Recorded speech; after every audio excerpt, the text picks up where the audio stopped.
Hello, my name is Sam Billand, and this is Lab 3, Magnetic Field of a Bar Magnet, for Physics 2212. In this lab, we calculated a bar magnet's magnetic field at different distances, and gradually increased this distance further from the bar magnet. This was meant to calculate the exponential power n through experimentation, and n is the rate at which the magnetic field drops off at a distance. Using this information, we created a computational model of a bar magnet and its magnetic field. First, there were a lot of initial steps taken to make sure our experiment provided accurate results for the magnetic field.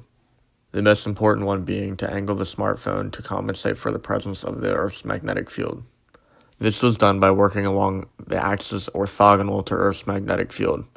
Furthermore, we had to find the location of the smartphone's magnetometer chip, and this was found by finding the magnetic field max and min along each axis of the phone.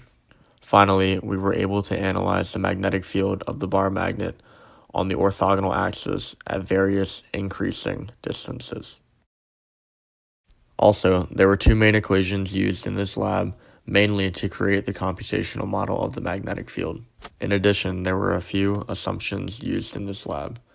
First being, at a distance far from the bar magnet, the magnetic field x component is 0, and then, when moving closer to the magnetic field x component increases.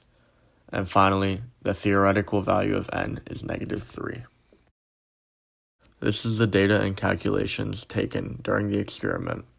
As you can see from the table on the right, as you increase the distance from the bar magnet, the magnetic field gradually drops off. When graphed, you can see that the exponential power, n, is -2.82 for this experiment. Here's a look at the computational model for the bar magnet's magnetic field.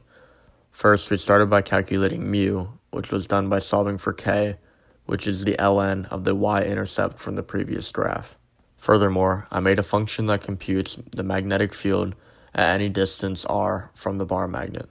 Finally, I created an arrow analyzing the magnetic field at a 45-degree angle from the bar magnet. When the code is run, it appears as shown, with each arrow representing the magnetic field of the bar magnet at that location. As expected, the on-axis magnetic field arrows are double the magnitude of the off-axis magnetic field arrows, and the off-axis magnetic field arrows point opposite the direction of the magnetic moment. This is further supported by the two magnetic field equations for on-axis and off-axis locations. Therefore, the computational model fundamentally matches the equations of an on-axis and off-axis magnetic field.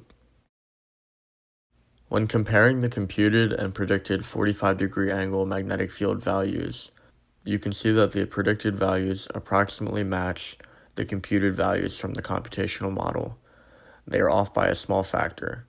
Furthermore, they have the same direction of components.